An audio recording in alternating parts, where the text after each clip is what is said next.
વધારો થયો છે। પેટ્રોલ ડીઝલના ભાવ વધારાથી નાગરિકો પરેશાન છે।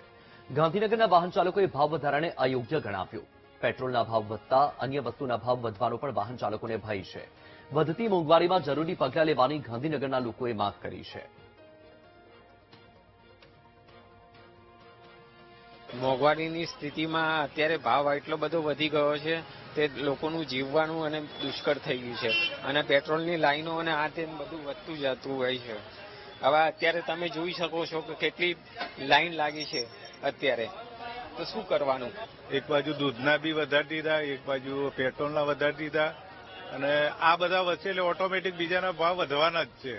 એટલે અમારે સરકારે કોઈક સતત નિર્ણય લેવો જોઈએ અને અત્યારે જોઈએ છે કે પેટ્રોલ પંપ પર અત્યારે ઓફિસ ઓવર ટાઈમ પીક અવર્સનો ટાઈમ છે, અત્યારે કેટલી લાઈનો છે। અત્યારે જો અમારે રીઝવારમાં આવી ગયું છે અને અત્યારે જોયું તો લાઈનો કેટલી લાંબી થઈ ગઈ, એટલે એ બી થોડી તકલીફ છે। આમાં સરકાર થોડું ખર્ચું કરે સારું। નાગરિક તરીકે ઇલેક્શન પહેલા એવું કહેવામાં આવ્યું હતું કે આપણી જોડે પૂરતો પેટ્રોલ, ડીઝલ, ગેસ પૂરતો સામાન છે।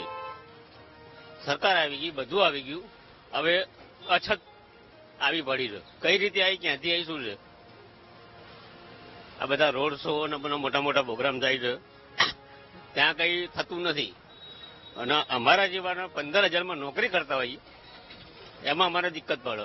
સવારે વહેલા ઉઠીને લાઈનમાં ઉભું રહેવું પડે, કંઈક કામ હોય, બધા ખર્ચા પૂરા કરવા પડે, સરકાર સાહેબે વહેલા બોલાયો હોય, ના પહોંચી વળીએ। નાગરિક તરીકે નાગરિક ઉપર આમ આદમી પર અસર તો પડે છે, પરંતુ આંતરરાષ્ટ્રીય જે યુદ્ધ છે, યુદ્ધના કારણે જે અસર પડી છે એ આમ આદમી પણ સમજવું જોઈએ। પ્રધાનમંત્રી સાહેબ શ્રીએ અત્યારે જે નિર્ણય લીધેલ છે કે આપણે ઈંધણ બચાવવું જોઈએ, બને તેટલો એનો ઓછો ઉપયોગ કરીએ તો ભવિષ્યમાં ઈંધણનો પ્રોબ્લેમ આપણને નડે નહીં અને આમ આદમી પર એની વધારે અસર પડે નહીં। જો બેફામ ઉપયોગ કરીએ વાહનનો અને ઈંધણનો બહુ ખૂબ જ ઉપયોગ થાય તો ઈંધણની અસર ચોક્કસ વર્તાવાની જ છે। વૈશ્વિક કટોકટી વચ્ચે પેટ્રોલ ડીઝલના ભાવમાં 3 રૂપિયાનો વધારો ઝીકાયો।